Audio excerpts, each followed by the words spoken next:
European travels, I've been to Germany. Certain sort of attitude disappearing, I think, with the shorts.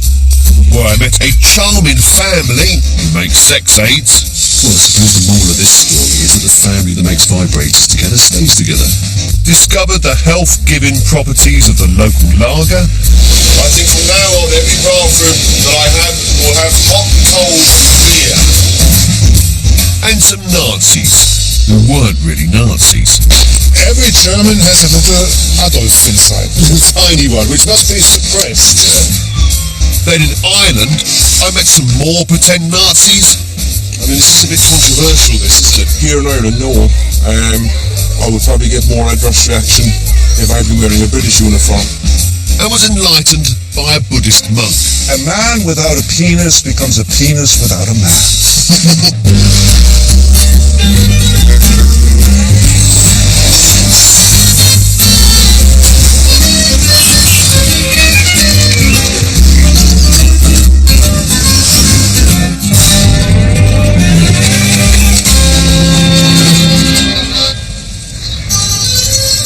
Italy, a land of contradictions. It was only united as one country 150 years ago, yet their Roman Empire was the first and largest civilization in Europe. Often accused of being lazy and disorganized, they nonetheless invented the piano, the telephone, and the mafia, the most organized crime in the world. Though today they are regarded as one of the most anarchic and corrupt countries in Europe, their global influence through food, music and art remains second to none. I've decided to start my journey in Milan, one of the richest cities in Italy. And not just because they don't pay their taxes. This is the centre of the Italian fashion industry. And while I'm not what you'd call a fashionista, I do know the image and designer labels lie right at the heart of the Italian psyche. This is the Galleria Vittorio Emanuele. It's one of the world's oldest and most glamorous shopping malls. And I'm here to meet fellow Brit, or Irish to be more precise, Genevieve Kennedy. Hello, Genevieve. hi, how are you? Hello, I'm fine, Nice thank you. to meet you. Thank you. This is the Galleria, Right, looks lovely. and I'd like to show you something very particular. Okay, Go right ahead. this way. Yes, indeed. Genevieve moved to Milan 15 years ago, and she's promised to show me what for her captures the real essence of this city. And she's not hanging around.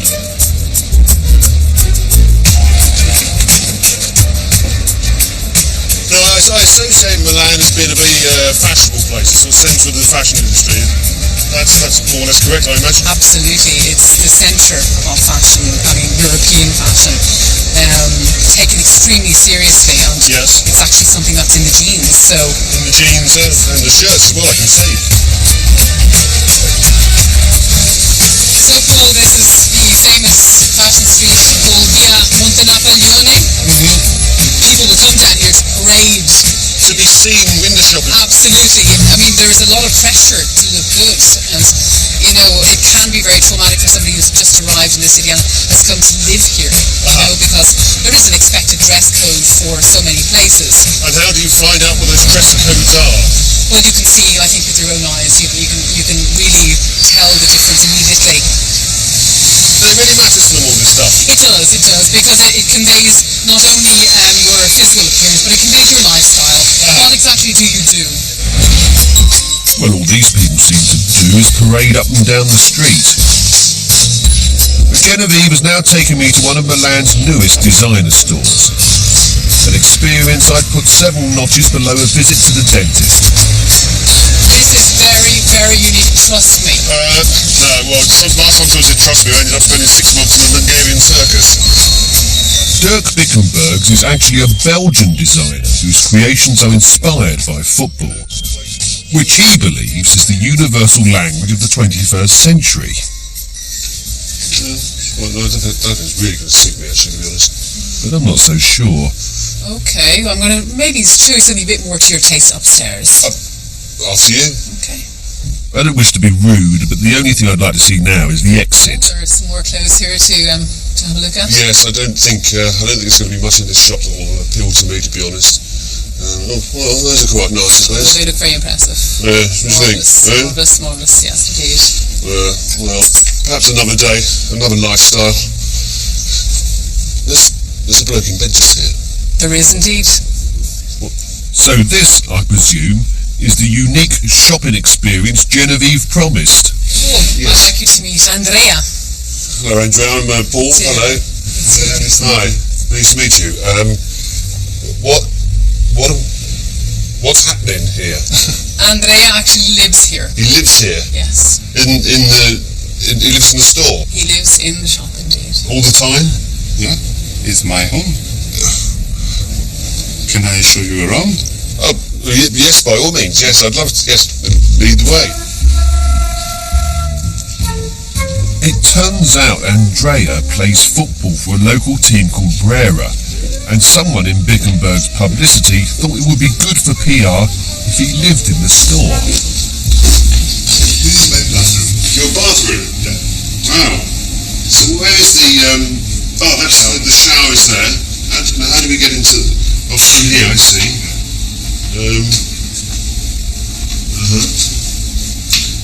And these clothes are all they're pushed back. I see.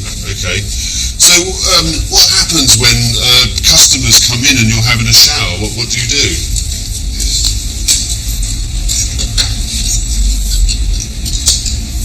Oh, I see. That works. They stay away. What do we have through here? It's my gym. A gym. Oh, right. So a series of weights here. Someone's obviously glued those. I notice there's a bank just over there. Do they sort of look in and watch you when you're doing this stuff? Che ci vedi, cioè Sì. mentre fai le cose. Ma quando voglio comunque posso chiudere. Oh, you spoil their fun. I can imagine some people desperately trying to get a job in that bank simply so they could look over this way. Would you like to see the rest of the house? Oh, yes, please. Thank you very much. Thank you. Okay.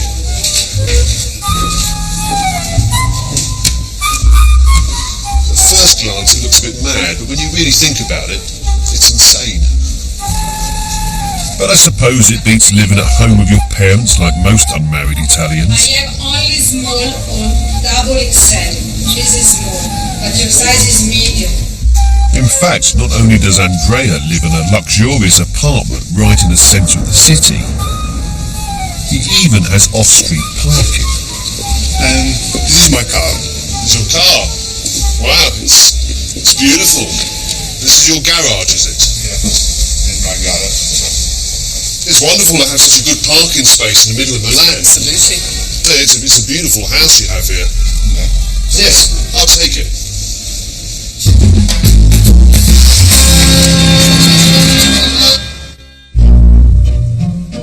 I've travelled south of Milan to Tuscany, one of the most visited and cultural regions in Italy, and a firm favourite with the British since the early 1700s, when wealthy aristocrats came to soak up the art.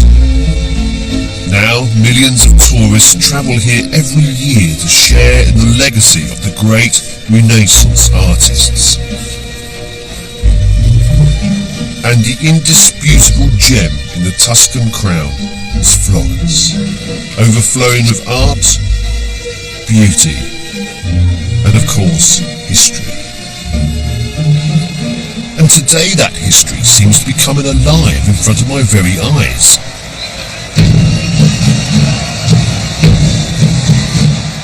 These Florentines have dressed up in their Renaissance finery and are parading through the city to watch an historic match called Calcio Storico. Historic football to you and I. It's amazing what people are aware of their mates are doing it too.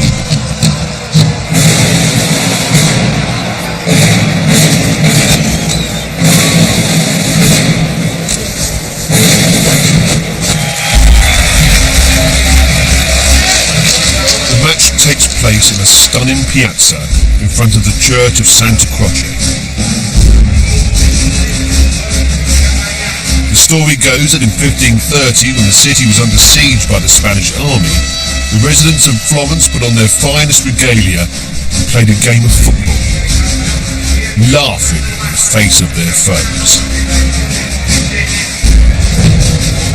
And today I've got myself a ringside seat for the final, next to a local bar owner and fellow Brit, John Binney. This is a game that goes back to the 1500s, and it's a cross between rugby, football, wrestling, boxing. It's a bit of a free-for-all. It sounds, I mean, if it's a cross between rugby, football, wrestling and boxing, it sounds pretty violent at times. It can be very violent. 3 years ago they had some problems on the pitch with some players. I think about 30 people were charged by the police for violent GBH on the pitch. And so this year they've changed the rules. They mix the teams up so that they're going to avoid having too much this rivalry between the players and hopefully to reduce the violence. It remains to be seen whether this simple tactic will make for a less violent game. So is there a favourite between blue and red today? Generally the Blues have won for about the last 20 years, I think. Oh really? Although they didn't win last year. The Reds won last year. I can't wait. There are 27 men on each side. Who'd have thought blokes in bloomers could look so tough?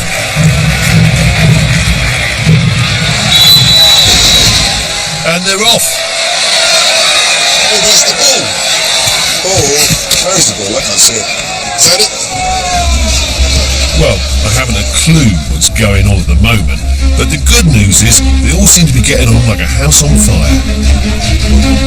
This one's even getting a massage. I can do that bit.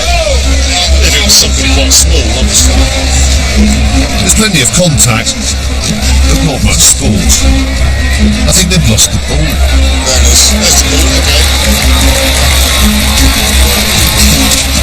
Yes, go on!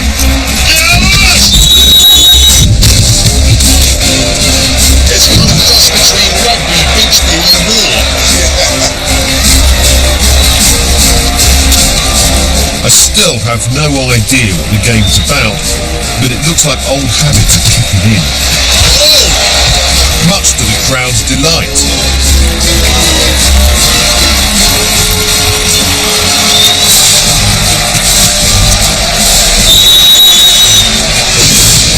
Well, that apparently was a goal. It's actually an extraordinary sport and I'm loving every minute of it. I just wish I brought my kit with me.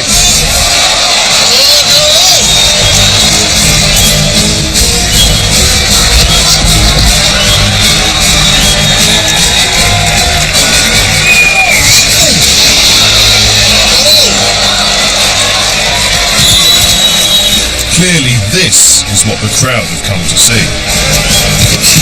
Looks like their new tactic hasn't been a complete success. In fact, the crowd are now showing them how it's done, and this player's quite keen to join them.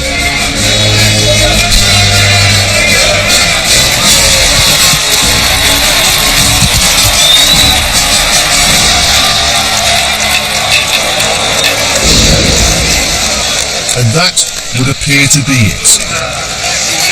So what's the final score? It's 14-3.5 to the Reds. I don't think I've ever been to a match where I had no idea what the score was. But it doesn't really matter. It's been one of the most exciting games I've ever seen. And most of the players are still alive, despite a bit of gladiatorial bruising. Yeah, I mean, it's absolutely fascinating because you just... Because, you know, unlike other sports, you see if everything's happening across the pitch. I would definitely recommend it to my friends. And one further. Oh well, never mind. I think we've had enough history for one day. Mind you, I could murder a flagon.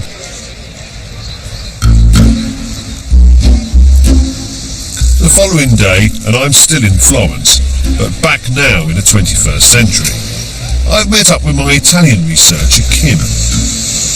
And like all the women I seem to meet here, Kim is determined we should go shopping. So I was thinking of taking you to a very special place. What's so special about this place? It's an extremely fun shoe shop. An extremely fun shoe shop? Yeah. Well, I've been around the world a few years. I've never really seen an extremely fun shoe shop, but if you're saying it's an extremely fun shoe shop, then this one here. Yeah. She could be right though, this does look like an extremely fun shoe shop. But that doesn't mean I'm going to buy any of the shoes. Albion, come va? Io vedo, lei come sta? Benissimo. Ti presento Paul Merton. Oh, This hello. is Domenico Asci. Albion, hello. Albion. Hello, very pleased to meet you. I'm Paul Merton. Hi, hello. Albion has apparently been designing now for almost 50 years. Whether anyone has ever bought anything, I'm not too sure. Questo sono delle scarpe famose per il signore, perché simpatico, la Okay. persona. Normally when you go into a shoe shop, you usually sort of pick the shoes you want yourself. Not here. Quando ci sono queste due simpatie, fra la simpatia della scarpa originale e la simpatia della persona che le porta, viene fuori il fenomeno. Oh. E quindi il signore sarà un fenomeno. Prego. You're going to be a phenomenon. Since you're so nice and the shoes are, well, the combination makes a Okay, is it? fantastic phenomenon. All right, I'll give it a go. Yes, very nice, yes. Queste sono davvero favolose, cioè. I hope to God these don't fit. I've never really tried on a pair of shoes that had a little bit that curled up at the end. Well, actually quite painful. There's a touch of the Gary Glitters about that as well, I think. Does he have anything else that's a little less silver and curly? And I've never said that in a shoe shop before. Wow! No, I like those. Quando queste scarpe le indossate, See. che la strada avrà la coda delle femmine a Oh, questa again. maniera. So once you wear these shoes, Yes, there'll be a queue of women where really. you pass. Really? Yeah. What would they be queuing up for, necessarily? Do we know? Just a glance at the shoes, is it? At least these are the same shape as my feet. Yeah, that feels comfortable. So I noticed the shoes are very colourful, a bit like the suit he's wearing. What is the writing referring to on what he's wearing? These are the 30 rules of the spaceman. Yeah. It's his 30 philosophy. rules of the spaceman. Yeah. Is that rather unusual for a man who runs a shoe shop? Basically, his whole philosophy is based on the principle that we live a short life and Yes. we live it badly. Uh-huh. So he created these 30 rules in order to live in a better way. Oh, okay, I'll buy it. Well, when I say buy it, I'm not buying these. But apparently I am buying these. What's this? I think it's a bag for your shoes. Oh, right. They wouldn't have said that. I thought it was a hat at first. You see, this is the reason I don't go shopping. Ma io sono curioso, dove dormi qui a Firenze? He's asking you where you're sleeping here in Florence. I'm staying in a hotel about 4 miles out of town, small hotel. E in tutte le maniere devono venire a dormire da Mondo Albio, questo è l'indirizzo. He's saying that you're too nice a person and he really wants you to stay at his hotel. He owns a hotel as well as a shoe shop. Yeah. It's very sweet, but I mean, we are sort of booked into the other hotel, and there's it's bed and breakfast, and it's all sorted out. Really, we can't just can't just change. Sorry.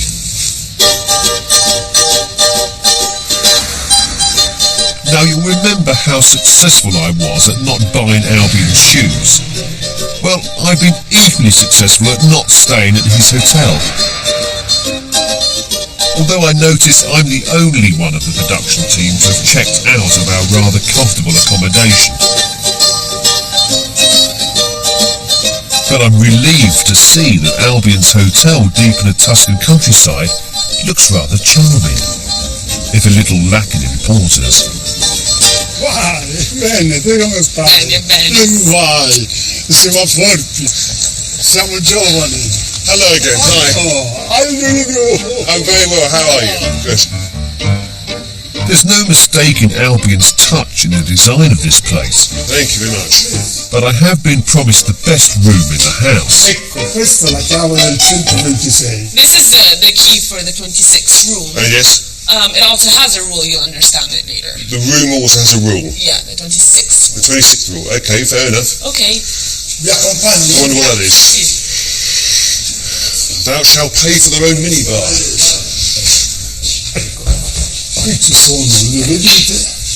This is the best room he has. Oh. Well, there's a bit of a nursery school theme going on here, Grazie. but I've stayed in worse rooms, Look at this view. and the vistas are stunning, even if he has skimped a bit on the bathroom. Either the height of the floor or the height of the ceiling, one of them's wrong. I'm a little unnerved to discover I'm the only guest staying here. Tell them down here. Apparently, Albion built this hotel over 20 years ago, but for some reason he was refused a license, possibly on grounds of taste. So, not one of these 40 rooms has ever been occupied by a single paying guest. Similar idea, lots of very bright primary colours. And I think I may have just discovered the spa.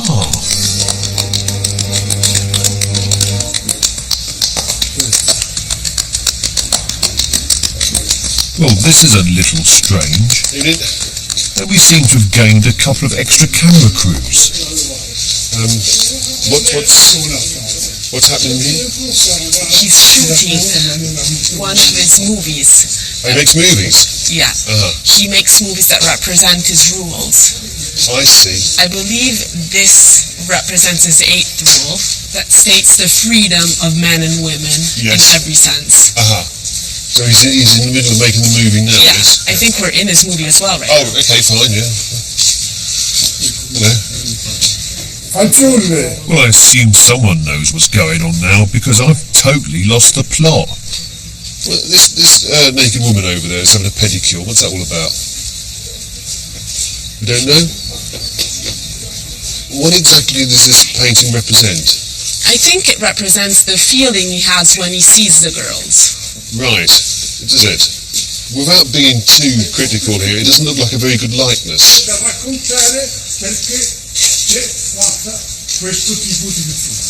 So he's just having a couple of birds there now. Flying birds. I'm not an artist myself, but Albion's brush technique strikes me as a little hit and miss. Okay, here we go.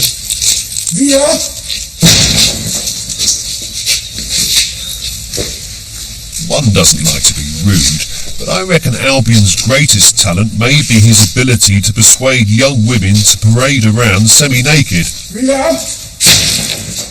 Either way, another masterpiece is apparently ready for the wall. This looks like he's sort of come to a natural conclusion. Shall we make a move? Yeah. Yeah, okay. Let's, excuse me, ladies. Thank you. Albion has had fashion shows in New York, Rome and Paris. But now his collection gathers dust in the rambling recesses of his hotel. And while his designs may not be to my taste, the world would be a far less colourful place around him. Meanwhile though, it's lunchtime. And there is one big advantage to being the only guest staying in the hotel. I'm guaranteed a decent table in the dining room. Even if it is a little lonely.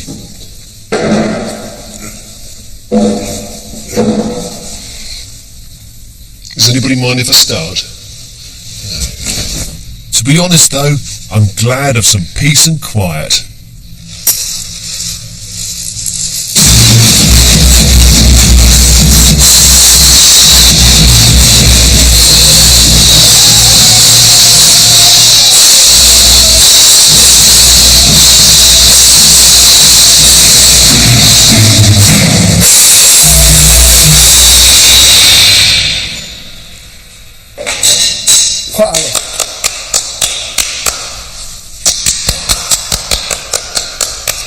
I wonder what's for dessert.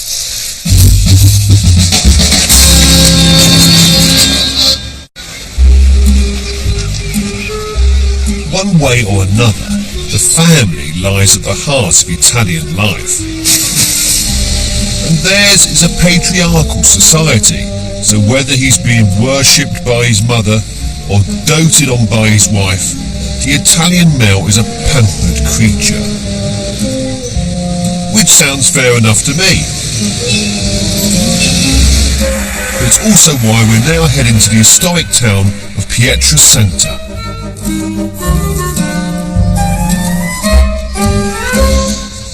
This seems to be a typical Tuscan town. It is. We are in the centre of Tuscany. But it also has something quite unusual here. What's that? Well, you can try to have a look and see what you find unusual first. Okay, all right. Well, that's fair enough. Let's see. I shall keep my eye out for the unusual. Oh, here we have what looks like the town square and 3 dead whales hanging from a giant scaffold. Now, I admit that is rather unusual. It is. I mean, what crimes do they commit that they should be sort of suspended like that as a warning to the others? Yeah, extraordinary. Well, you find this extraordinary. Yes. I was actually talking about something even more unusual. More unusual than 3 whales hung in a public square? I don't think there is anything more unusual than that. Well, what I meant is actually that this town is in the grip of a social revolution. Social revolution? Yeah. I see no social revolution. I'm not quite sure what this social revolution is, but like all good revolutions, it apparently started here in the back streets. Oh, but what's going on up here? Well, this is what I wanted you to see. Okay. Lorenzo! Ciao! Come stai? Ciao, bene, vedo. Sono con le mani bagnate. Hello, Paul. Hello. Oh, Lorenzo? Hi. I don't know if you know what this is. Well, they seem to be washing a sort of duvet or sort of washing clothes. Yeah. We call this lavatoio. It's basically a washing fountain, and people have always been going here to wash things. I see. It's where these household men meet with each other and have a chat. Household men? Yeah. What's the philosophy behind this? Qual è la filosofia che c'è dietro? Un po' inusuale? Ma sì, la filosofia che c'è dietro è di collaborare con il proprio partner, essere più vicini possibile e capire l'importanza dei lavori domestici. Be able to understand the importance of domestic work and also collaborate with your partner in doing that. So what is his wife doing while he's here doing this? Che cosa ha fatto moglie mentre stai qui facendo questo? Lavora. Rest Relax. Relax. Oh really? While you're here they sort of... yeah, okay. That seems unusual. La fondazione, la fotografia della fondazione. Sì, questo lo sanno. I see. This is the photo of the association. Oh, I see. This is you here. I see, yeah. Yeah. So how... Prima del mondo, la prima associazione del mondo. The first association in the world. And the only one. Of 5.380 iscritti. 5,280 members. 5,000? Yeah. And so how do you persuade men to do this? Because some men would think, oh, this is woman's work. No, I am too important for this. Sta chiedendo. Well, that wasn't the answer to the question, was it? Oh, okay. Mentre stiamo parlando, cosa I've never pensano? washed anything before. I mean, you put stuff in the laundry basket and 2 days later it's clean. So while we men are busy with the laundry, it's no surprise that the women of the town are taking full advantage of this revolutionary break with Italian family tradition. And I, for one, can't wait to join them. Una volta ben stirato le spalle, le maniche, andiamo a passare il davanti e dietro. Come facciamo a stirare il davanti e dietro? In questa maniera. It's a complicated thing. L'importante è passarsi Can we start off with socks or something? per non provocare altre pieghe, come vede fa Paul adesso. Sta facendo. What am I doing wrong? Wrinkles. It's full of Oh, wrinkles. I'm coming to help. Okay, good. So everybody here is quite serious about what they're doing. Are they enjoying themselves? Sta chiedendo che sembrano tutti molto seri, ma si I'm stanno not enjoying it, divertendo? but it's glad anyway because I'm learning something new. Ah, so you've never ironed a shirt before? No, No. no. It's quite difficult, isn't it? Really, very Yes. Yes. difficult for me. Yes. I don't know for the others. So why do you do this? Why do you do the ironing and the washing? Yes. I want to help my wife Was she surprised when you first suggested that you should do some ironing? Really surprised. So the Italian man is seen as very machismo. Is this the end of machismo for the Italian male if he starts ironing? This is the end, yeah. The end. It might be the end of machismo in the kitchen, but I'm sensing it's paying dividends in the bedroom. So, yes, absolutely, they do get great benefits. So if the wives start to rip the shirts off them in lustful manner, and then in the morning they can iron the shirts and put it back on again. Sta chiedendo la sera, via le maglietti, via tutto con la moglie, e poi la mattina la stirata. And then next day... So while house husbandry here in Italy might appear a little strange, there's definitely method to their madness. Well, there's obviously a great deal of role reversal going on in this town, but it seems to suit everybody as far as I can see. Chin chin! Lovely. I've travelled now to the capital of Italy, Rome, the eternal city. These ancient ruins have seen the rise and fall of popes, emperors, and Charlton Heston. Some say that Rome is a hostage to its ever-present history, held back as a modern city. But frankly, who cares? It strikes me as one of the most beautiful and romantic capitals in Europe. And though I've certainly met some characters on this trip, I don't really feel I've yet got a handle on what makes the Italians tick. So I've chosen as my guide here in Rome a man who's written a book on the Italian psyche. His name is Francesco, but unfortunately he's 45 minutes late. Maybe that's my first lesson. Hi, Francesco. Hi, hello, hi. Sorry. And you may want to see the stadium. I mean, as much as I'd like to do this, I could do that in London. Yeah, okay. This way. An inauspicious start, but I've been assured that Francesco is a respected journalist. So tell me, what do I need to know about the Italian characters? What Italians are like? First, I'd say that you don't have to trust that much on English because 15% of Italian people can't speak English. Right, 15% can't speak.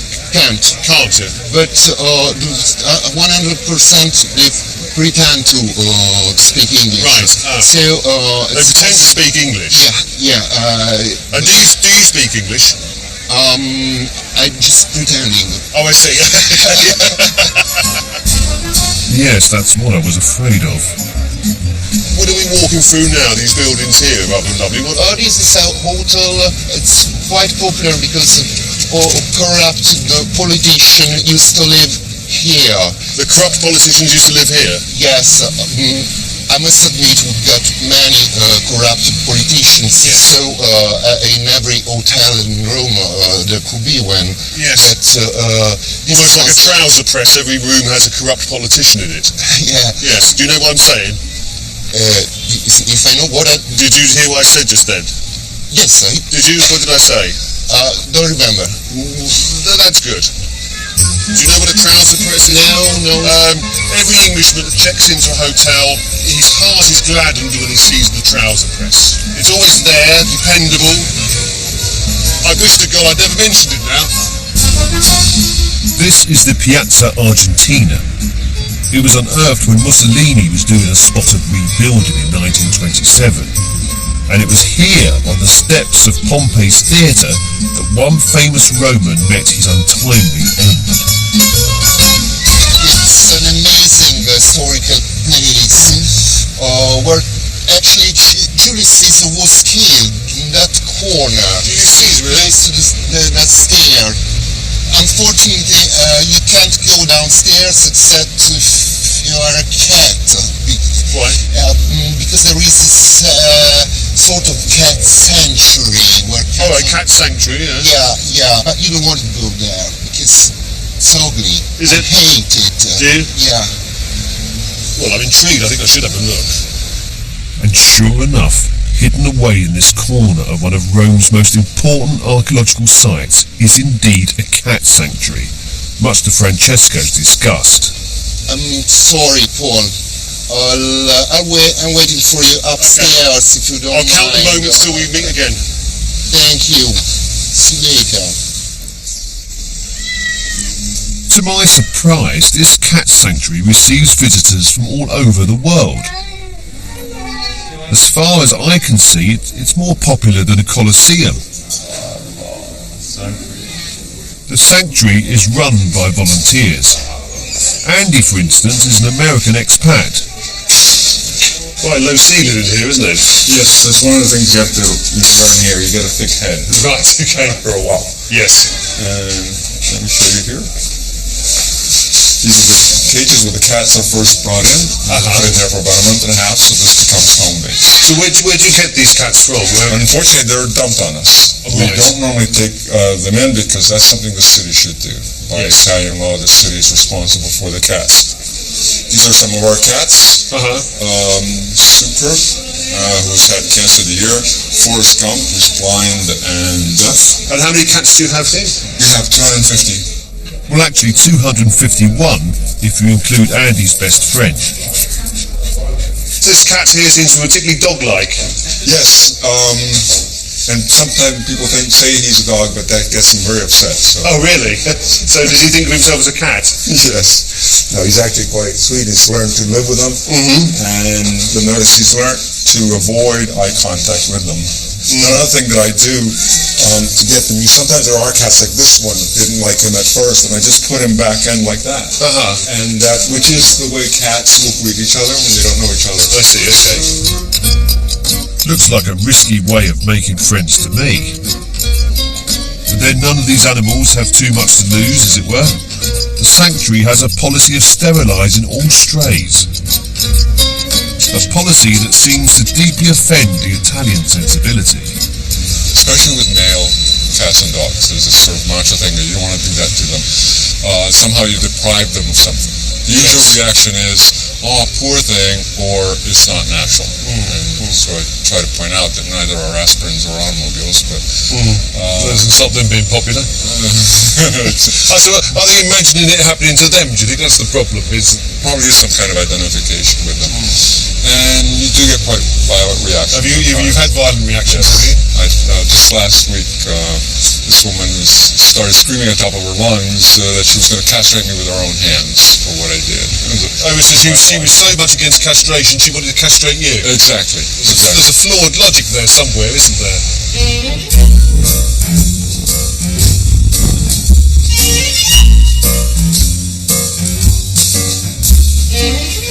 How did you like your cat experience? It was fine, a bit smelly, but it was alright. I know a story about a cat who wrote Pope's biography. Well, sorry, you know a story about a cat that wrote a Pope's biography? Yeah, it's called Chico. Yes. And he owned this cat, and it's true. Yes. And then used to be the Pope's cat when Benedict lived in Germany. You sure it wasn't the Pope writing a biography of a cat? You haven't got it round the wrong way, because you get a bit confused sometimes. No, it's the cat who signed the biography. And how many copies did this book sell? 14,000 in the USA. 14,000? Yeah, it's quite a lot. So it's either a lot of cat lovers or a lot of... Sorry, Sorry, I forgot. We got his meeting. You know him? Yeah, I'm sorry, I forgot. It's called Paolini. He's a very popular man in Italy. Very famous. Why? What does he do? I did this. What do you mean this? What, interrupting me making a documentary in Italy? Hard to explain. Magari se venisse a casa mia gli faccio vedere anche qualche filmato di repertorio televisivo. He's inviting you to his place to explain what's he doing. And when? È possibile? right now. Now? Oh, okay, we happy with that? Well, apparently we are happy with that. But as I head to the home of Italy's most infamous TV anarchist, I have no idea what shocking turn of events lie in store.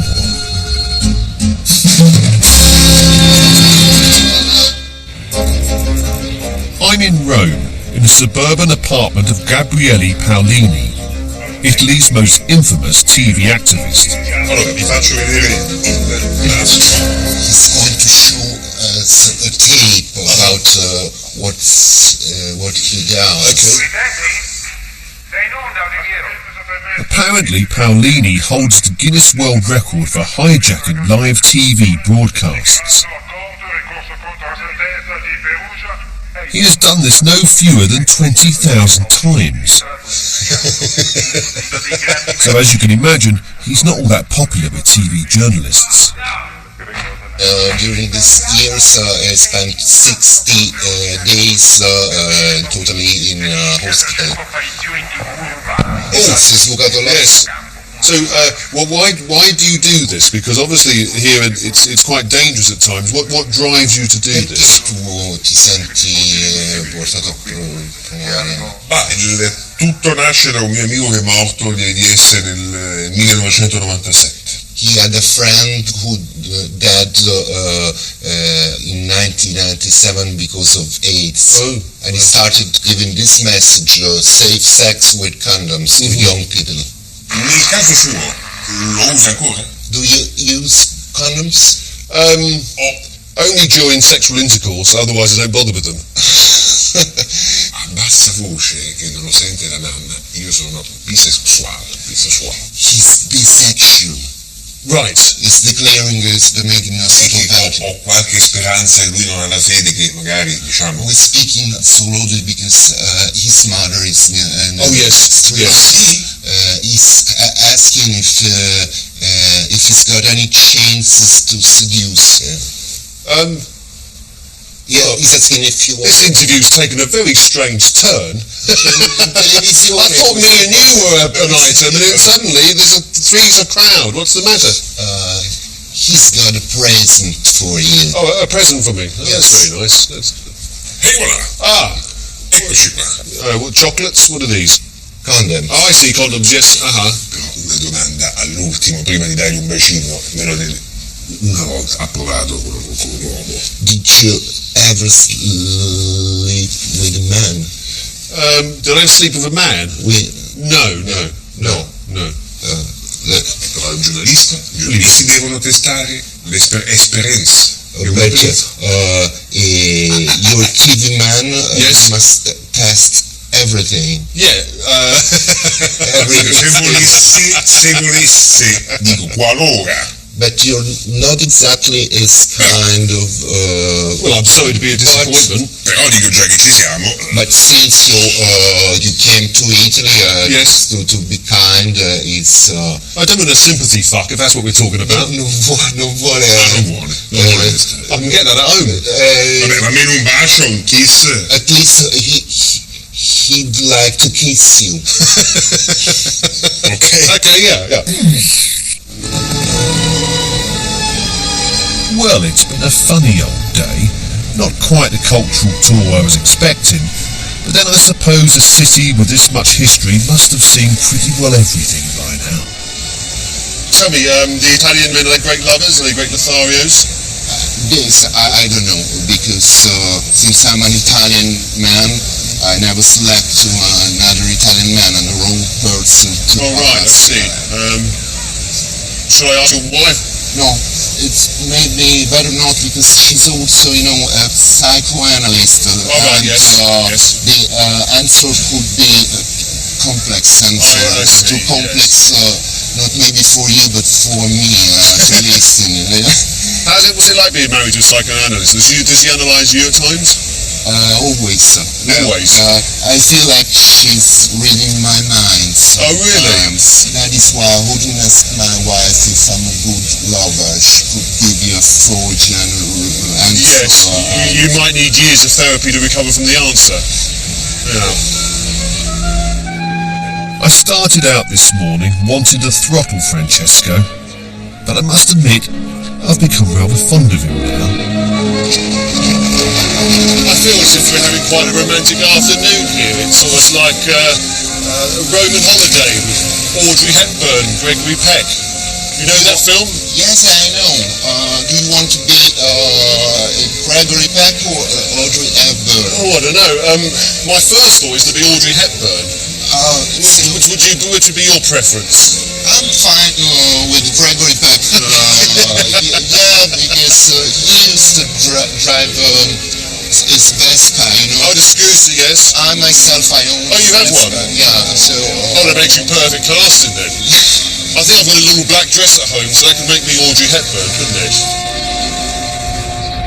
Now, you know when you're on your holidays and you get a little carried away and you sometimes do things you wouldn't normally do at home? You know what I'm talking about. Or at least I hope you do.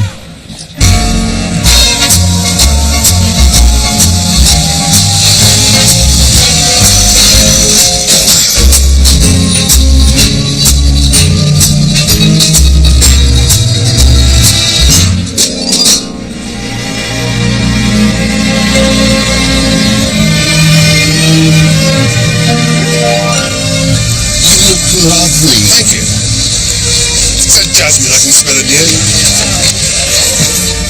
It was a lovely evening.